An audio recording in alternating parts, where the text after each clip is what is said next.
Thank you for listening to the Matt's Movie Reviews podcast, available on Podbean, Apple Podcasts, Spotify, Google Podcasts, Amazon Music, and Stitcher. Also, please follow Matt's Movie Reviews on Facebook, YouTube, LinkedIn, Reddit, Instagram, and MeWe. And of course, be sure to visit mattsmoviereviews.net for the latest reviews, top 10 lists, and more. Now, on to the show.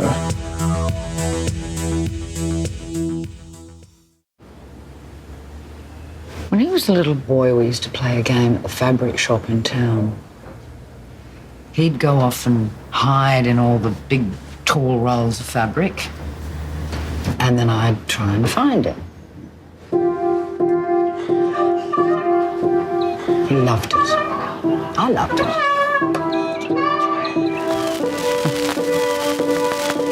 But then there's one day, I went to find him, and he wasn't there. Lived everywhere. Not in the silks, not in the cottons. Ran into all the shops, strangers were stopping to help me, tears streaming down my face. What did you do? I gave up and went back to the car. But then I heard someone laughing. I looked around. And there he was.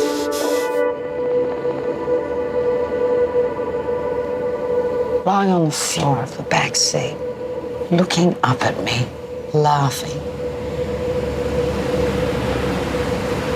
Laughing at my pain. Laughing like it was the funniest thing in the world.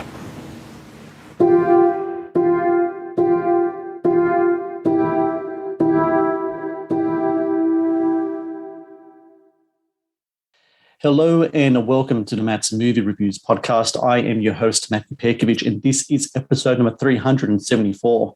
Out today in Australian cinemas is Nitram, a psychological drama that explores the life and behaviour of convicted murderer and madman Martin Bryant, leading up to the tragic Port Arthur mass shooting of 1996, in which 35 lives were taken by Bryant's hand. A confronting and haunting exploration of a disturbed mind left to flounder and fester upon a community that to this day is still reeling from the impact of Bryant's actions. Nitram is a phenomenally well-crafted and performed movie that marks the latest collaboration between director Justin Kurzel and writer Shaun Grant. I'm glad to say both join me now on the podcast. Justin and Shaun, I both thank you very much for joining me today. Thanks for having us. Cheers. Yeah, thanks, Matt. Shaun, I'm going to begin with you first. You know, this story of Nitram is something that you've had for you for quite a while. What was it though? What was the kind of like the breakthrough that you had in writing this screenplay to really kind of form the story that we saw today? What was it that kind of like kicked it into gear for you at that time? Yeah, you're right, Matt. It's been with me for, like it's been with anyone that's old enough to remember the events of that Sunday in '96. But I think the breakthrough that you're probably referring to is really probably around 2018. I was living in Los Angeles, and where gun violence, I guess, in the States is just so much more common than it is in Australia. And around that time, a few certain things happened. One was my wife was due to do our grocery shopping, and thankfully got called into work early and went in. And while she was at work, a gunman ran in and started shooting in our local Trader Joe's supermarket. And then so that kind of, and anytime you hear about gun violence and mass shootings, your mind, as an Australian in particular, goes back to Port Arthur. And then I think it was late October, early November, within the space of 10 days, there were two large mass shootings, one in Pittsburgh and one in Thousand Oaks. And, I guess it was just a frustration and an exhaustion of living in the States for years and continually seeing this on my television screen on news reports that made me, kind of understand the why and the why now of telling this story. I think those 12 days from the act of violence to the reform in gun laws kind of showed the best and the worst of our nation. and I wanted to sort of look at that and speak to that and sort of remind people of what happened in terms of particularly, you know, the changes that we made that were significant and important. I wanted to highlight that. So, Justin, I read that when Shaun gets in contact with you, I think it was an email, and he sends you the idea, perhaps even the script itself, your reaction to it was one kind of like of trepidation towards the subject.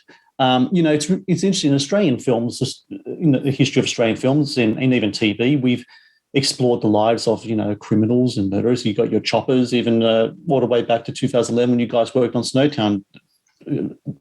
Issues like this and characters like this have been explored before. What was it about this one specifically, though, that really caused a reaction that you had to kind of be really, really kind of trepidous towards approaching it?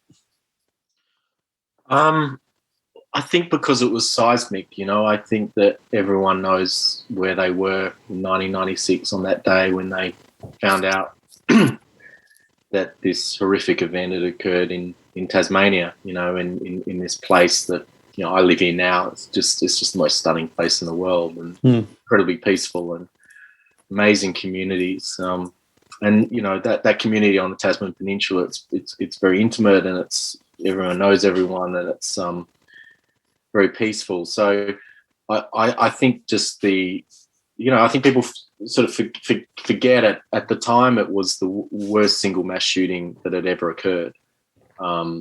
So the impact of it, I think, is was just so felt, and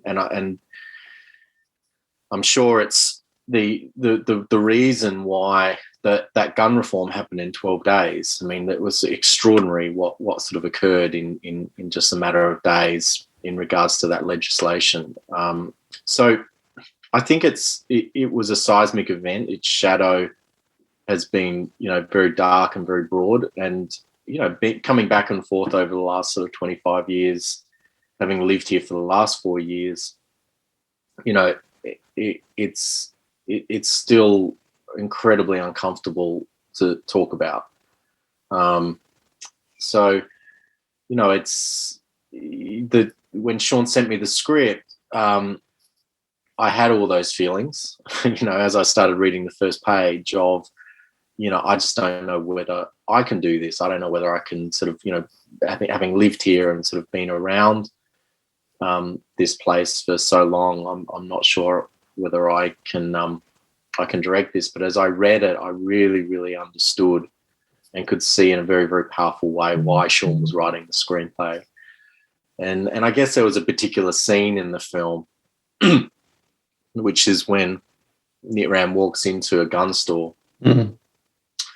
That just hit me in an emotional way that I had never been affected by a screenplay before. There was something about the build up to that scene and my judgment about that character and the way Shaun had created such a dangerous individual at that time, that they walk, into the front door of that gun store and buy guns like they're buying fishing rods without a gun license. The horror and the absurdity of that scene just became very, very clear as to kind of why it was an important screenplay. And I just couldn't stop thinking about it. And Shaun and I discussed it and, still discuss it. Why are we making this and how have we gone about making it? So it was a real surprise. I didn't know that he was writing it.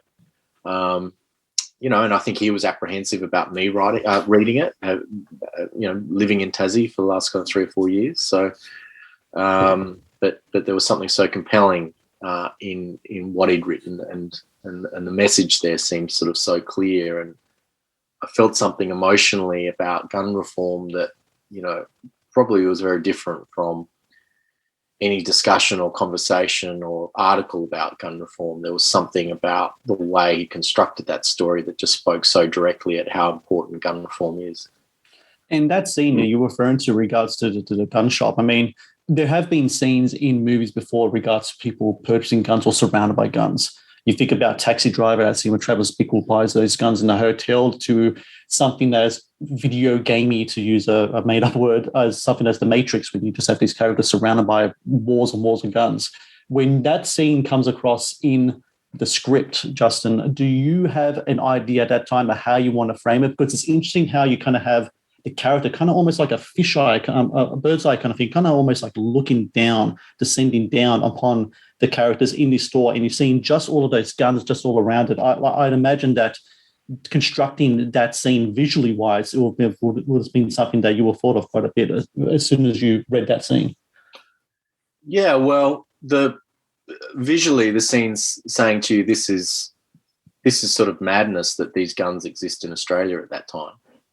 And that many, yet you've got two characters there that are talking about them in the most banal and ordinary and casual way. Yeah.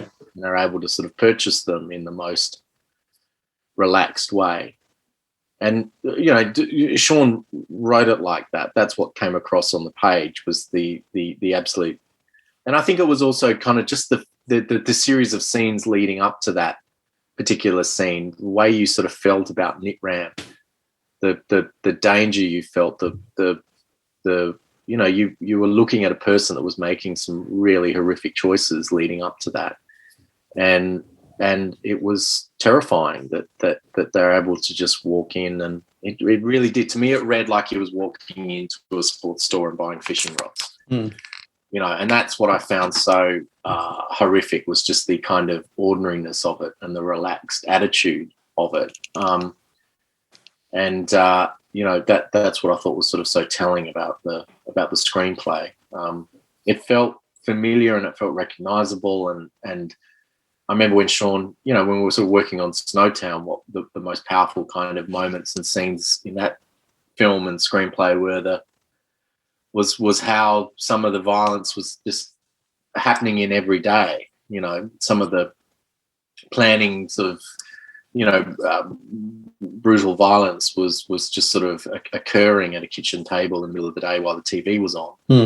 And there was something about this screenplay that had a similar sort of quality, that the culture of guns had become a household thing. And I've got to say, when those guns came out, it was horrific. It's pretty shocking to see that sort of weaponry. When you see that sort of gun that was used, you're sort of looking at it and you're going, how the hell does this exist for civilians to purchase? There was some. I think Shaun was very clever in the way he was able to kind of, lead you into that scene in a way that had a very powerful effect. The Matt's Movie Reviews podcast is brought to you by 80s Tees. 80s Tees is an online retailer of licensed t-shirts and pop culture gear from your favorite movies, TV shows, cartoons, video games, comic books, and musicians. Celebrate your inner 80s nerd and click on the link in the show notes below to get the Raddest retro t-shirts delivered to your door. The Matt's Movie Reviews podcast is brought to you by Loot Crate. Founded in 2012, Loot Crate is the worldwide leader in fan subscription boxes. Loot Crate partners with industry leaders in entertainment, gaming, sports, and pop culture to deliver monthly themed crates, produce interactive experiences in digital content, and film original video productions. No matter what you geek out about, Loot Crate has a subscription box for you. To get your very own exclusive collectibles, apparel, and gear delivered to your door, be sure to click on the link in the show notes below. The Matt's Movie Reviews podcast is also brought to you by Vudu. Watch the latest movies and TV shows anytime, anywhere. No subscriptions, no contract. Enjoy stunning quality in up to 4K ultra high definition at home, and download and watch on your mobile device as well. To rent and buy from over 100,000 titles or watch thousands of movies free with Vudu Movies on us, be sure to click on the link in the show notes below. Now, back to the show.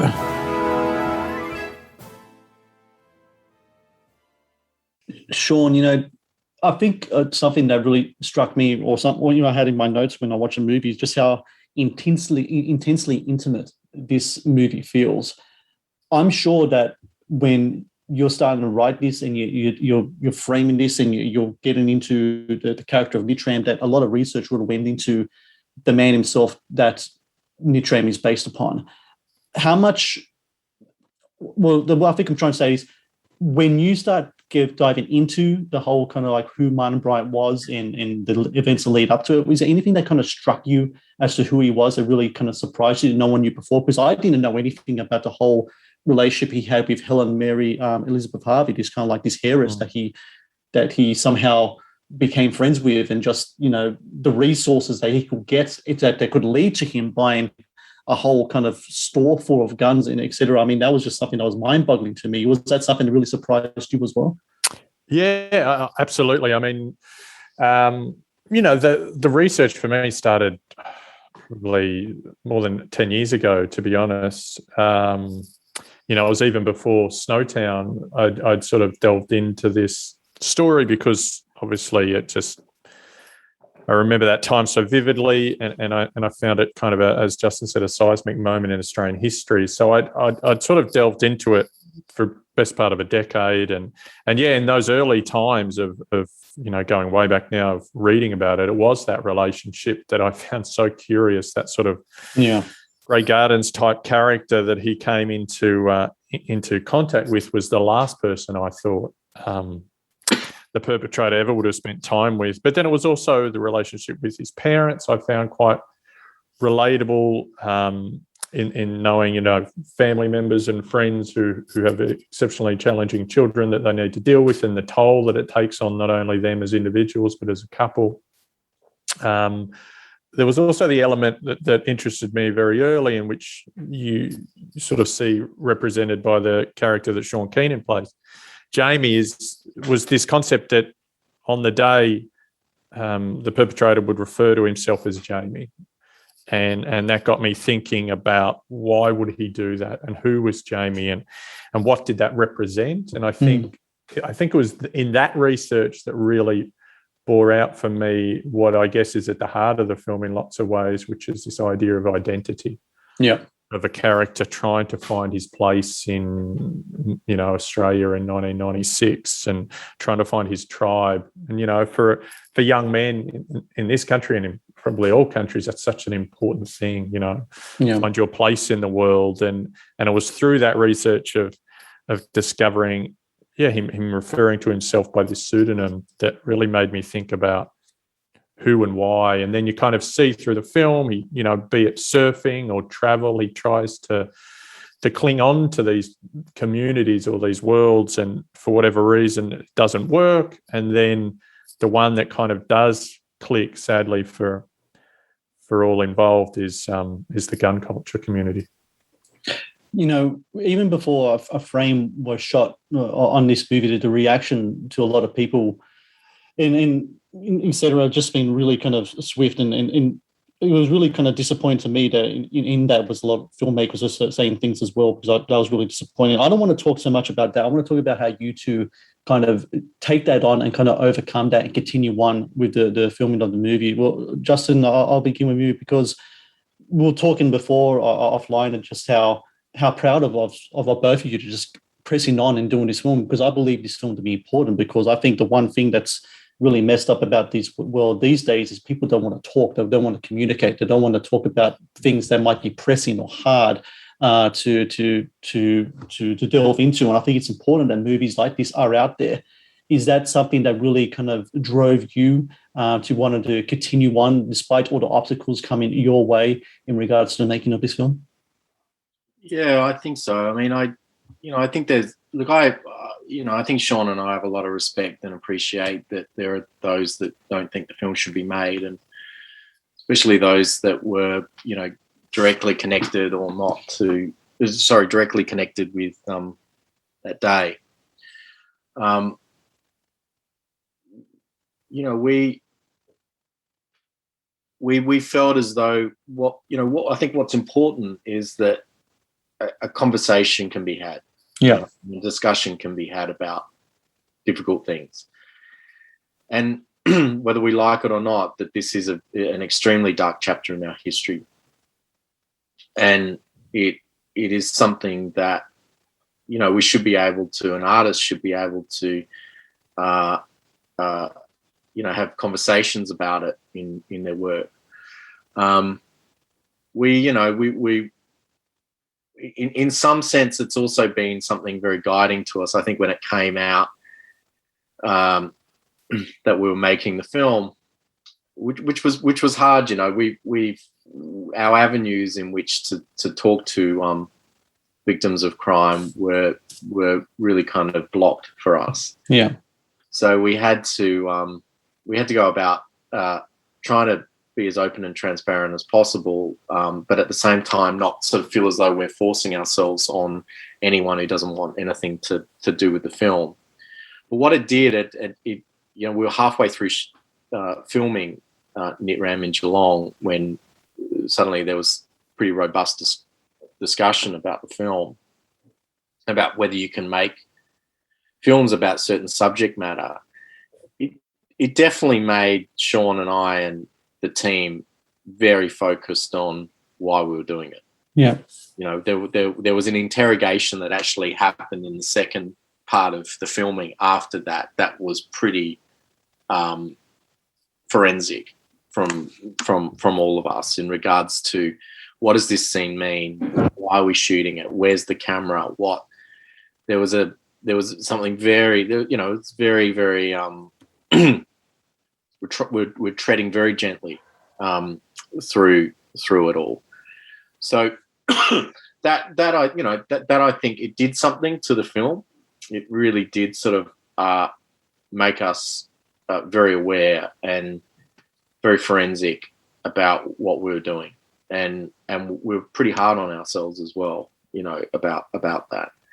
And I would look at, I think at the time, probably what frustrated me a little bit, especially other filmmakers making judgments about us and about the film and they hadn't seen it.